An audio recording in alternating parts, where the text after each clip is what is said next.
네, 오늘도 주일 저녁 예배에 오셔서 하나님의 말씀을 사모하며 예배하는 한 분 한 분에게 하나님의 축복이 함께 하시기를 축복합니다. 그리고 영상으로 함께 예배드리는 한 분 한 분에게도 주님의 은혜가 동일하게 함께 하기를 축복합니다. 오늘 말씀은 내 하나님 여호와를 기억하라 라는 말씀입니다. 먼저 광야의 삶과 광야와 반대되는 삶에 대해서 잠깐 언급하고 말씀을 좀 더 나누도록 하겠습니다. 우리가 잘 알다시피 광야에서 40년간 지냈던 삶은 자고 일어나면 만나가 하늘에서 떨어지고 메추라기가 날아와서 쌓여서 먹을 수 있게 하고 의복과 신발이 닳지 않아서 그 시간을 특별한 노력과 여러 가지 일들이 없어도 지낼 수 있던 시절이었습니다. 오늘 보는 8장 3절에서는 말씀으로 살게 하시려고, 그리고 2절에서는 너를 낮추심으로 이렇게 하시면서 하나님께서 그곳에서 하나님만 바라보면서 살아갈 수 있게 그 광야의 삶을 허락하셨습니다. 그리고 6절에 보면 징계하는 마음, 세 번역으로 하면 훈련이라고 할 수 있는데요. 자녀를 징계하고 훈련하는 마음으로 그곳을 이끌었다고 말씀하십니다. 반면에 이 이스라엘 백성들이 이제 들어가야 하는 그 땅은 전혀 다른 곳입니다. 7절에 표현하는 것처럼 아름다운 땅이라고 이야기하고 물이 있습니다. 그냥 지하수도 있고 샘물도 있고 시냇물도 있습니다. 물이 없어서 불평하고 아우성치는 광야와는 전혀 다른 곳입니다. 밀이 있고 보리가 있고 포도가 있고 무화과가 있고 석류가 있고 감람나무가 있고 꿀이 있습니다.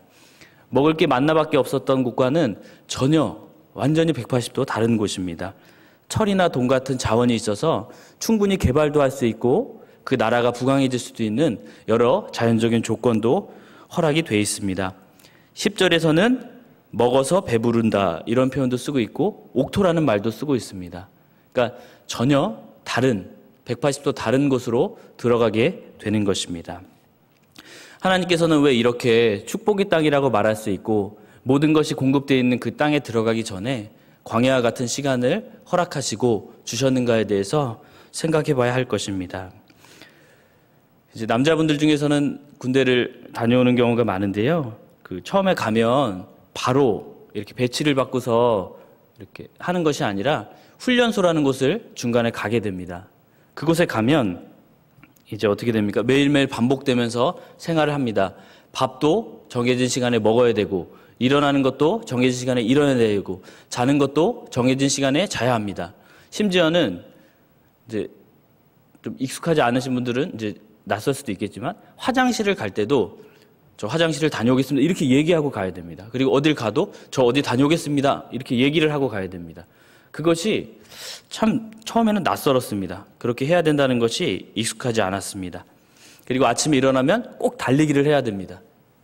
하기가 싫어도 해야 됩니다.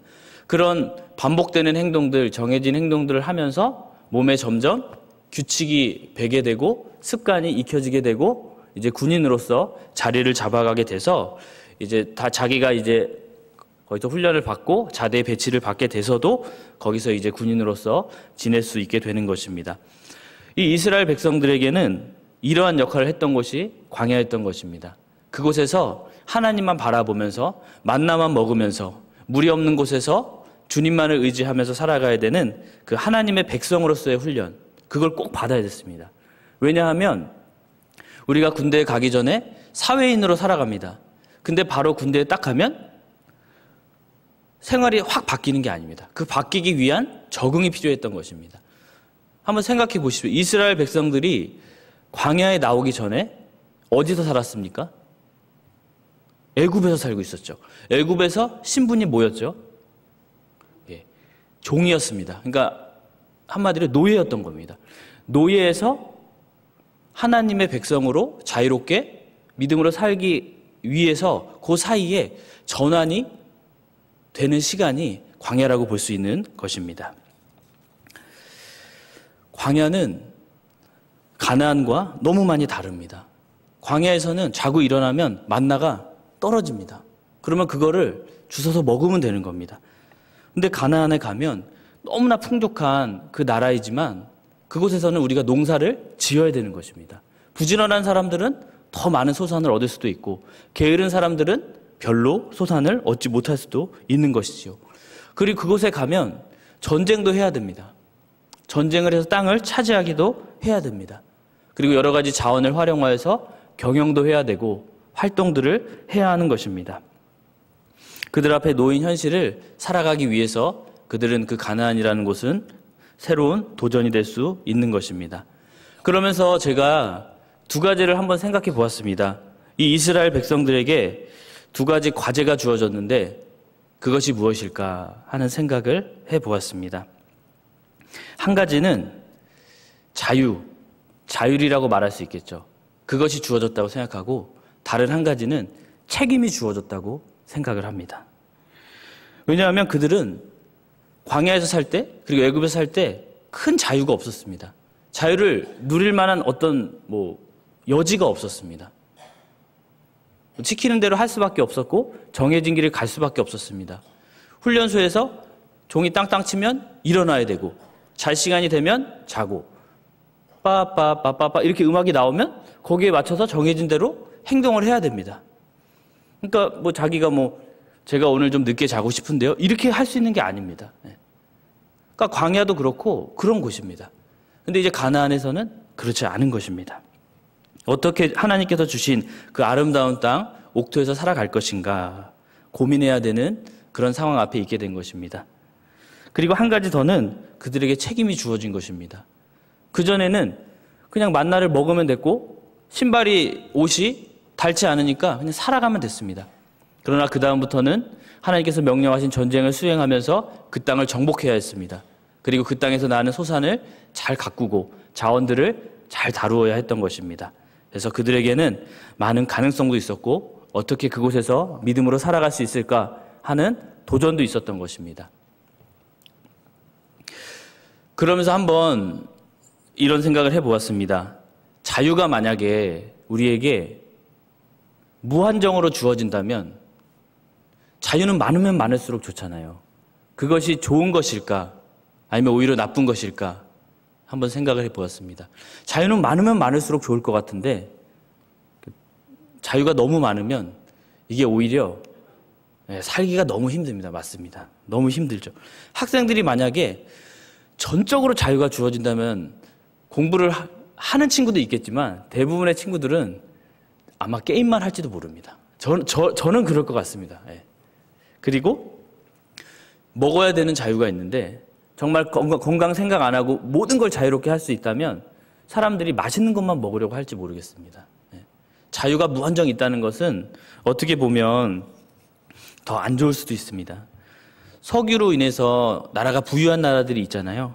근데 그들에게는 여유가 있고 자유가 있지만 그 나라들 중에 후진국이 많다는 것은 그 자유를 사용하고 자원이 많다는 것은 꼭 유익하지만은 않다는 것을 우리에게 보여줍니다. 반대로 자유가 없고 오직 책임만 있습니다. 의무만 있습니다. 그럼 어떻게 될까요? 해야 되는 일만 있고 아무것도 결정을 할 수 없습니다. 아무런 자유가 없습니다. 그러면 그 사람은 한마디로 다시 말하면 뭐가 되는 거죠? 노예가 되는 겁니다. 노예라고 말할 수밖에 없죠. 아무 자유도 없고 할 수 있는 것도 없잖아요. 그게 뭡니까? 이스라엘 백성들이 애굽에서 살았던 생활입니다. 이 사람들은 책임이 없고 노예로 살았습니다.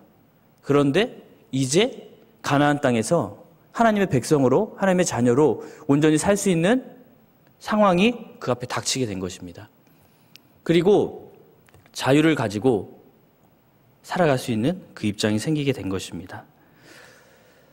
그러면 이들에게 가장 필요한 것이 무엇일까요? 내 마음대로 할 수 있는 자유도 있고 내가 져야 되는 책임도 있는데 나를 지켜주고 나를 보호해주고 나에게 기준을 제시해 줄 수 있는 그 무언가가 있지 않다면 이들은 방황하고 어디로 갈지 몰라서 헤매고 말 것입니다.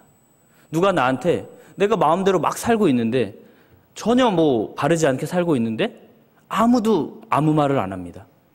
그럼 그 사람은 똑바른 길로 가기 어려울 것입니다. 그리고 내가 매일매일 해야 되는 일만 하면서 아무 보람도 없이 아무 즐거움도 없이 살아가야 된다면 그것은 너무나 힘든 지옥의 삶이 될 것입니다. 그래서 이 신명기의 말씀이 이들에게 참 중요했던 것입니다. 모세를 통해서 하나님께서 계속해서 말씀을 하십니다. 하나님의 법, 하나님의 율법, 하나님의 규례, 하나님의 질서에 대해서 계속 말씀해 주시는 겁니다. 이들이 가나안 땅에서 믿음으로 온전히 살 수 있도록 하나님께서 하나님의 질서에 대해서, 하나님의 법에 대해서 계속 말씀을 해 주시는 겁니다. 우리가 잘 알고 있는 십계명도 마찬가지입니다. 이렇게 살아야 됩니다. 이렇게 살아야 됩니다. 얘기를 해 주시는 거예요. 만약에 이들에게 아무런 자유가 없고 자율적인 권한이 없다면 이 하나님의 법을 말씀해 줄 필요도 없는 겁니다. 왜냐하면 내가 의지적으로 할 수 있는 게 아무것도 없어요. 그러면 시키는 대로만 그냥 하면 되는 것입니다. 밥을 먹을까요, 말까요? 먹어라. 그럼 네, 알겠습니다. 먹겠습니다. 이러면 되는 겁니다. 그런데 자기가 어떤 것을 먹어야 할지, 어떻게 해야 될지를 결정할 수 있는데 그 앞에서 바르게 살기 위해서 하나님의 법이 주어진 겁니다. 그래서 그 법을 따라서 내가 바르게 살아야겠구나, 내가 하나님 말씀대로 살아야겠구나, 이 다짐을 하고 생각을 하게 되는 겁니다. 그러면서 하나님의 말씀에 순종하는 사람, 하나님의 말씀에 불순종하는 사람이 나눠지게 되고 분명하게 구분이 되게 되는 겁니다. 아무런 자유도 없고 책임도 없다면 그 자체가 나눠질 수도 없고 분리될 수도 없고 하나님의 법이 존재하기 이전이 되는 것입니다. 노예로 사는 것이 그것입니다. 그렇기 때문에 이런 상황을 생각해 보면 이 이스라엘 사람들이 가나안에서 새로운 변화가 있고 새로운 도전이 있을 수밖에 없는 것은 필연적인 상황입니다. 왜냐하면 이들이 이제 노예가 아니기 때문입니다. 하나님의 자녀로서 하나님의 말씀에 순종하며 살아가야 할 그 상황이 본인 앞에 닥쳐 있는 것이기 때문입니다.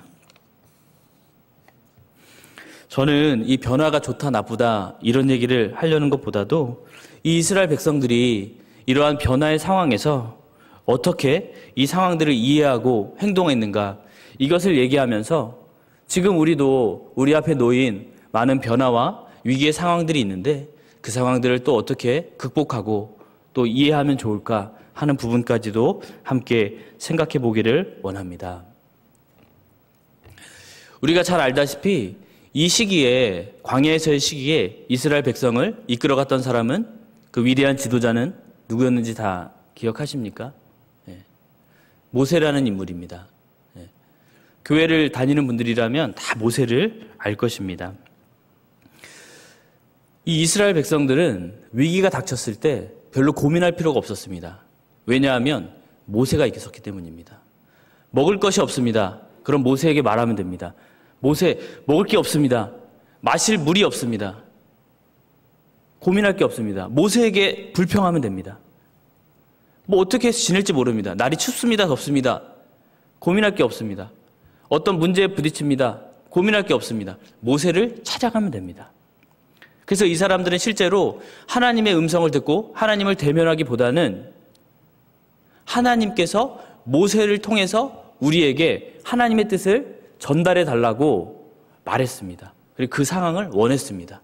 그러니까 하나님을 직접 만나고 대면하고 하나님의 음성을 듣는 것보다 우리는 뭐 그런 건 너무 무섭고 두렵고 하나님의 모든 뜻은 모세를 통해서 우리에게 전달해 주십시오. 그리고 우리가 원망하는 것이 있거나 불평하는 것이 있거나 원하는 게 있을 때는 모세 당신에게 말할 테니 당신이 하나님께 나아가 주십시오. 이런 시스템을 가지고서 진행이 되었던 것입니다. 그런데 가나안에 모세가 들어갑니까? 못 들어갑니까? 네, 못 들어가죠. 네. 물론 어떤 인간적인 실수가 있었지만 하나님의 큰 계획 안에서 하나님께서는 이스라엘 백성들을 향한 계획이 있으셨다고 생각합니다. 가나안 땅에 들어가면 이들이 의지해야 할 것은 모세가 아닙니다. 물론 우리가 큰 의미에서 보면 하나님을 의지하지만 하나님께서는 모세를 통해 하나님의 율법을 주셨습니다. 하나님의 법과 질서를 주셨습니다. 그것을 지키고 따르고 순종하면 하나님의 복이 임할 것이고, 불순종하고 하나님을 떠나면 하나님의 심판과 저주가 임할 것이라고 분명히 말씀을 하셨던 것입니다. 그 말은 무엇입니까? 모세를 찾아가는 것이 아니라 하나님 앞에서, 하나님의 말씀 앞에서 한 사람 한 사람이 자기의 신앙적인 책임을 갖고 자유를 가지고 자율성을 가지고 살아가라, 이것입니다. 하나님 앞에 잘못한 사람은 그 사람이 혼을 나는 겁니다. 내가 잘못했는데 내 옆에 있는 사람이 혼나는 게 아니고 내가 믿음으로 순종하지 못하면 하나님 앞에 혼이 나는 겁니다. 그리고 내가 믿음으로 최선을 다해서 하나님을 바라보고 하나님을 따라가면 하나님께서 나를 믿음으로 점점점 이끌어 주시는 겁니다. 그 책임이, 그 믿음이 우리에게 필요하다는 것을 말씀해 주는 겁니다. 모세를 찾아가야 되는 것이 아니라 말씀 앞에 주님을 바라봐야 한다고 말하는 것입니다. 그런데 안타깝게도 이 일이 너무 쉽지가 않습니다. 모세 신명기 다음에 이제 가다 보면 여호수아서도 나오고 사사기도 나옵니다. 근데 이스라엘 사람들의 모습을 보면 점점 모세가 사라진 이후에 하나님을 점점 가까이 하게 됐으면 좋았을 텐데 그렇게 하지 않습니다. 점점 멀리 하게 됩니다. 그래서 사사기 마지막에 보면 21장 25절인데요. 그때 이스라엘에 왕이 없으므로 사람이 각기 자기의 소견에 옳은 대로 행하였더라. 이렇게 나옵니다. 그러니까 자기 마음대로 살았다 이겁니다. 하나님 생각 안 하고 하나님 신경 안 쓰고 믿음 상관없이 마음대로 살았다 이겁니다.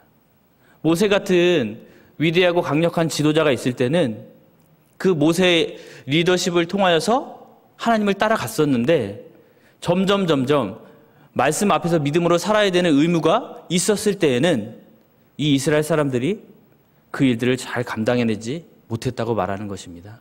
그래서 결국엔 하나님을 신경 쓰지도 않고 의식하지도 않고 믿음을 상관하지 않고 점점 하나님에게서 멀어졌다고 이야기하고 있습니다. 그래서 결국엔 자기 마음대로 하나님이 주신 그 자유를 가지고 마음대로 그냥 갔던 것입니다. 참 안타까운 일입니다. 그렇기 때문에 이 부분은 모세라는 사람은 양날의 검일 수밖에 없습니다. 어떻게 보면 우리를 믿음으로 이끌어주는 강력한 리더십이고 위대한 지도자이기도 하지만 한편으로는 그 믿음의 위기 앞에서 신앙을 등지고 떠나갈 수도 있는 그 어려운 상황을 오게 하는 걸 수도 있는 것입니다. 우리가 신앙생활을 할 때 한 가지 기억해야 할 것은 이것이 과거의 일만은 아니라는 것입니다. 지금 우리 앞에도 이런 상황이 있을 수 있습니다. 어떤 영적인 지도자가 나를 강력히 이끌어줍니다. 내가 어려운 일이 있을 때 늘 나를 위로해줍니다. 나를 신앙으로 이끌어줍니다. 그런 분이 계시면 신앙생활을 하는 것이 좋습니다. 나에게 어려움이 있습니다. 늘 신방해 주시고 기도해 주시고 격려해 줍니다. 그 힘을 얻고 믿음으로 살 수 있습니다. 근데 그분이 없으면 어떻게 되는 겁니까? 그러면 나는 믿음을 잃어버리는 겁니까? 그러면 나는 말씀을 의지하면서 살아가는 것입니까? 하나님을 의지하면서 살아가는 것입니까? 아니면 영적인 그 리더십을 의지하며 살아가는 것입니까? 이런 진지한 고민이 있어야 하는 것입니다. 왜 이 고민을 해야 하는 것이냐면 이 이스라엘 사람들이 이 고민 앞에서 어려움을 겪고 성공하지 못했던 이유는 하나님 앞에 나아가는 것이 이들에게 쉽지 않았기 때문입니다. 다시 한번 생각해 보면 이런 것입니다. 이 이스라엘 사람들은 모세가 있었을 때 하나님 앞에 직접 나아가기를 원하지 않았습니다. 하나님을 대면하기를 원하지 않았습니다. 하나님이 무서웠습니다. 그래서 모세에게 대신 하나님의 뜻을 전달해 달라고 했습니다. 이들이 하나님 앞에 나아가서 하나님의 뜻을 받아서 믿음으로 더 깊은 믿음의 자리로 나아가서 하나님과 온전히 동행할 수도 있었습니다. 그런데 이들은 그걸 원하지 않았습니다. 근데 그럴 수 있는 가능성이 이들에게 주어졌을 때 이들은 잘 하지 못했습니다. 참 어려운 일입니다. 강력한 영적 지도자와 리더십이 있다는 건 우리에게 신앙의 질을 갈 수 있도록 지침이 되는 좋은 상황입니다. 그러나 그렇게 하게 되면 내가 하나님 앞에 하나님과 1대1의 관계로서 깊이 하나님을 만날 수 있는 그 가능성이 잘못하면 제한되거나 차단될 수도 있는 것입니다. 그렇게 되면 나는 그 지도자가 없으면 하나님을 더 깊은 자리에서 바라볼 수 있는 그 은혜와 그 깊이 있는 신앙을 가지는데 좀 어려움을 겪을 가능성도 있는 것입니다. 내가 하나님 앞에 1대1로 정말 깊이 있게 진지하게 고민하면서 나가는 것인가? 이러한 고민들이 참 필요한 시기가 지금입니다. 왜냐하면 우리가 모임을 하기도 참 어렵고 여러 가지 활동들을 하기도 어렵습니다. 신방을 받는 것도 쉽지가 않습니다. 교회에 와서 신방을 받아야 하는가? 아니면 어떻게 전화로 해야 되는가? 이런 여러 가지 고민들이 있는 시기가 아닙니까? 그리고 건강이 좋지 않거나 그런 경우는 유튜브로 예배를 드리거나 하는 여러 가지 제한적인 상황이 많이 있습니다. 이런 상황에서 우리가 개개인이 한 사람 한 사람이 자기의 자리에서 하나님을 바라보는 것은 선택이 아닙니다. 내가 주님을 온전히 나 자신의 책임 있는 신앙으로 주님을 만나는 것은 선택하느냐 마느냐의 문제가 아니라 반드시 해야 되는 것입니다. 그렇게 하지 않으면 우리가 신앙적으로 흔들리고 나태하고 무너질 수도 있는 그런 기로에 우리가 있는 것입니다. 이것은 가볍게 생각할 문제가 아니라 이스라엘 백성들처럼 내가 신앙적으로 점점 도태하느냐 아니면 믿음으로 하나님 앞에 더 깊이 있게 성숙하게 주님을 바라보는 신앙으로 나아가느냐 하는 기로가 되는 것입니다. 지금 이 상황이 우리에게 위기가 되고 어려움이 될 수도 있지만 반대로 더 깊이 있는 책임 있는 신앙을 갖게 되는 기회가 될 수도 있다는 것을 우리는 기억해야 하는 것입니다. 18절의 말씀을 보면 내 하나님 여호와를 기억하라. 그가 내게 재물 얻을 능력을 주셨음이라. 이같이 하심은 내 조상들에게 맹세하신 언약을 오늘과 같이 이루려 하심이니라. 이렇게 말씀합니다. 하나님께서는 하나님을 기억하라고 하십니다. 재물 얻을 능력, 재물도 소유도 모든 것이 하나님이 주셨기 때문입니다. 그 부분을 보는 게 아니라 하나님을 봐야 되는 것입니다. 근데 어쩌면 우리는 하나님보다 다른 부분을 보게 되기에 참 연약한 인간이기 때문에 그런 경우가 있는 것입니다. 잘못하면 우리에게 물질은 남았는데 축복은 남았는데 하나님이 남지 않을 수도 있는 것입니다. 우리가 그렇다는 것이 아니라 이 이스라엘 백성들을 보면 그것을 분명하게 알 수 있습니다. 이스라엘 백성들이 가나안 땅을 차지하고 풍부한 땅, 옥토를 얻었습니다. 풍성한 자원과 많은 물들, 이런 것들을 얻었습니다. 근데 그 모습을 보면 점점 하나님을 떠나게 되었습니다. 이 이스라엘 백성들이 한마디로 얘기하면 하나님을 배신한 겁니다. 하나님이랑 약속을 했는데 하나님께서 믿고 맡겨주셨는데 하나님은 이 이스라엘 백성들을 믿고 그 언약을 하고 맡겨주셨는데 하나님에게서 단물만 딱 빼먹고 배신한 거나 마찬가지입니다. 근데 이 사람들만 그랬느냐 하면 지금 우리를 돌아보면 우리도 이 말 앞에서 부끄럽지 않은가 하는 생각을 해보면 참 고민하게 되지 않을 수 없는 것 같습니다. 왜냐하면 우리 교회를 돌아볼 때 교회들이 참 어렵습니다. 세상 사람들이 교회를 이제 잘 믿지 않습니다. 교회를 잘 신뢰하지 않습니다. 교회가 본분을 다하고 있다고 생각하지를 않습니다.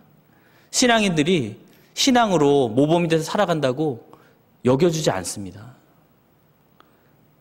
그러니까 우리가 가난한 사람들과 소외된 사람들을 잘 돕고 있는가? 아니면 그들을 피하고 있는가? 세상에서 두렵고 더럽고 귀찮고 힘들어서 안 하는 일을 교회가 하고 있는가?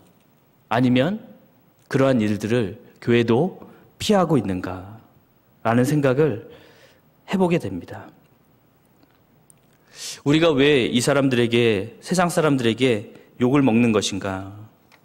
우리가 가난하고 겸손한 마음으로 낮은 자세로 살아간다면 이들이 우리를 욕할 이유가 없을 텐데 어쩌면 우리가 조금 이기적이고 하나님이 주신 그것을 붙잡고 있고 하나님보다는 그 하나님이 주신 그 소유를 가지고 있기 때문이 아닌가. 우리가 나누기보다는 마음이 높아진 것이 아닌가 하는 반성을 해보게 되는 것입니다. 하나님께서는 오늘 본문을 통해 계속해서 말씀하십니다. 11절 하반절에는 내 하나님 여호와를 잊어버리지 않도록 삼갈지어다. 이렇게 이야기합니다. 12절에서 14절은 내가 배부르고 아름다운 집을 짓고 살게 되고 소와 양과 은금이 늘면 그래서 소유가 풍성해지면 교만해져서 하나님을 잊게 될까 염려한다. 이렇게 이야기하고 있습니다. 참 두려운 말씀입니다. 하나님께서는 어쩌면 사람의 마음을 다 아시고 계속해서 이렇게 경고하시고 계속해서 이렇게 권면을 하신 것일지 모르겠습니다. 19절에 보면 하나님은 하나님을 잊은 자들, 하나님의 약속을 잊고 하나님의 언약을 잊고 하나님을 기억하지 않는 사람들이 어떻게 되는지에 대해서 이야기를 하고 있습니다. 그게 돈이 되었든 권력이 되었든 내가 좋아하는 어떤 것이 되었든 그러한 다른 신, 그것을 섬기는 사람들은 어떻게 되는가 하고 이야기해 주고 있습니다. 그것은 바로 멸망이 되는 것입니다. 20절입니다. 20절 말씀을 읽도록 하겠습니다.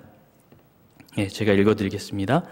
여호와께서 너희 앞에서 멸망시키신 민족들 같이 너희도 멸망하리니 이는 너희가 너희의 하나님 여호와의 소리를 청종하지 아니함이니라. 이렇게 말하고 있는 것입니다. 우리가 하나님의 말씀을 온전히 듣고 하나님의 소리를 온전히 따르지 않으면 그것이 멸망의 길입니다.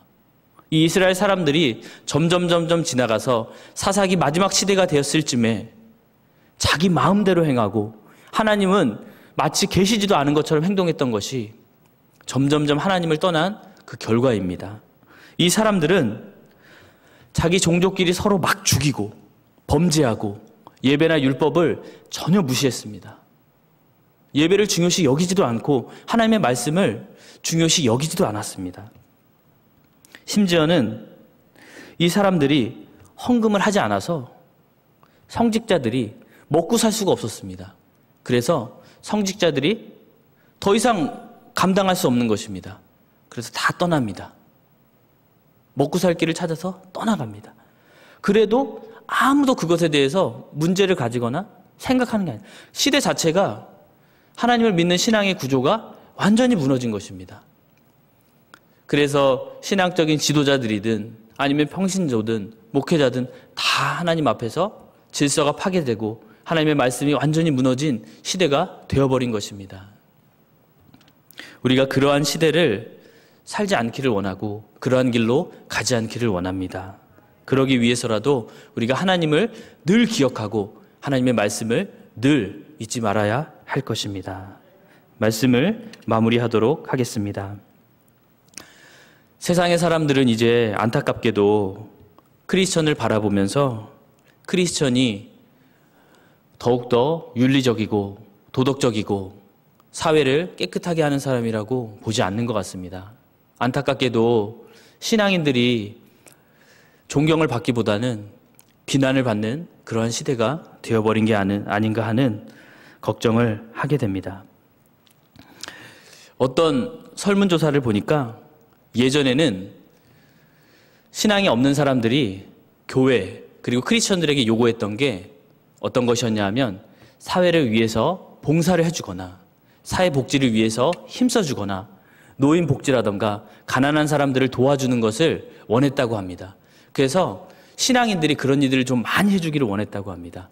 우리가 잘 아는 그러니까 지금 이제 한센시 병이라고 하는데 그런 분들을 위해 희생했던 목사님들이라던가 아니면 정말 가난하고 어려운 지역을 가서 이제 봉사했던 분들이라던가 아니면 가난한 이웃들을 도왔던 행동들이라던가 이런 것들을 세상 사람들이 많이 원했다고 합니다. 근데 지금은 점점 생각이 바뀌어서 교회와 신앙인들이 가장 원하는 것이 사회복지나 봉사가 아니라고 합니다. 그것이 뭐냐면 윤리와 도덕이라고 합니다.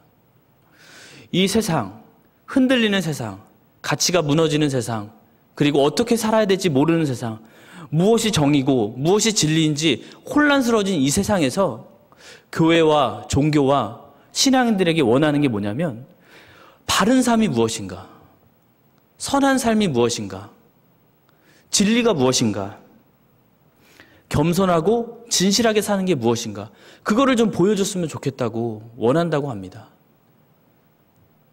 그러니까 우리에게, 믿는 사람들에게 그걸 좀 보여달라고 지금 원하고 있다는 것입니다. 그런데 왜 비난을 하는 겁니까? 이게 잘 안 보인다는 겁니다. 교회를 통해서 그걸 보고 싶은데, 신앙인을 통해서 그걸 보고 싶은데 그게 안 보인다는 겁니다. 우리보다 더 수준 높은 윤리성을 원하는데 우리랑 똑같아 보인다는 겁니다. 세상 사람들이 그렇게 본다는 겁니다. 교회 다니는 사람들은 더 도덕적이고 그래도 더 진실하고 더 모범이 되기를 원하는데 그 마음이 있는데 비슷한 것 같다는 겁니다. 어떨 때는 더 부족한 모습을 보인다는 겁니다. 그래서 안타깝다는 것입니다. 하나님이 우리에게 법을 주시고 질서를 주시고 율법을 주셨습니다. 왜 그러셨습니까? 온전히 순종하고 지키라고 주신 것입니다. 근데 세상 사람들이 우리를 통해서 그 모습을 못 본다는 것은 무엇입니까? 우리가 잘하고 있다는 것입니까? 아니면 잘 못하고 있다는 것입니까? 한 번쯤은 고민해야 될 부분이 아닌가 생각을 합니다. 우리가 그 이스라엘 백성들처럼 완전히 하나님을 무시하고 떠나고 그렇게까지는 하지 않을지 모르지만 우리가 세상 속에서 온전히 빛과 소금으로 온전한 윤리와 도덕을 가지고 세상 사람들의 모범이 되고 있지 못하다고 한다면 그것 또한 하나님이 안타까워하는 모습이 아닐까 한번 돌아보게 됩니다. 우리 춘천 석사교회가 이 세상이 원하는 진리와 선함과 겸손함과 윤리성을 갖추는 그러한 교회가 되기를 원합니다. 그리고 성도님들 한 분 한 분이 그러한 진실함과 겸손함을 가지고 세상에 나아가서 빛과 소금이 되시기를 축복합니다. 우리가 하나님을 잊지 말고 기억할 때, 말씀을 꼭 붙잡을 때 우리가 그것을 할 수 있습니다.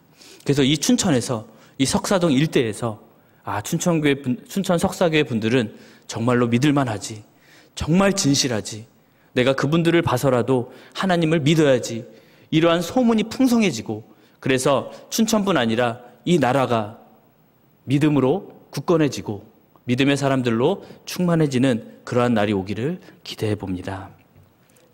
능력 주시는 자 안에서 우리가 할 수 있음을 믿습니다. 하나님 안에서 충분합니다. 함께 기도하도록 하겠습니다.